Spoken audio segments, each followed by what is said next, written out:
Hi mga ka-Momshiwells, at ayan, maulan nga ang panahon, so masarap mag food trip ngayon. So nandito nga kami sa favorite spot namin. Medyo malapit lang to sa location namin at ito yung pinaka convenient at masarap na restaurant dito malapit sa amin. So bandang Dinalupihan to at syempre napakasarap ng mga desserts nila. So ayan, try nyo po, tikman yan, no? So diabetes is waving talaga for the person talaga. So mapapagiling-giling ka talaga sa sobrang sarap. So dumating na nga yung order namin. So yan yung madalas namin orderin kasi talaga naman masarap. So, ayan, umaura-aura mo na ang person. So, makikita natin yung ambience niya. Talagang napaka-relaxing talaga at napakaganda.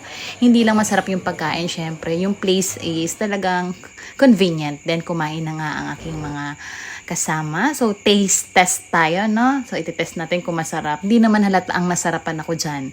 Ayan, pati pinggan ng iba, kumukuha na ako.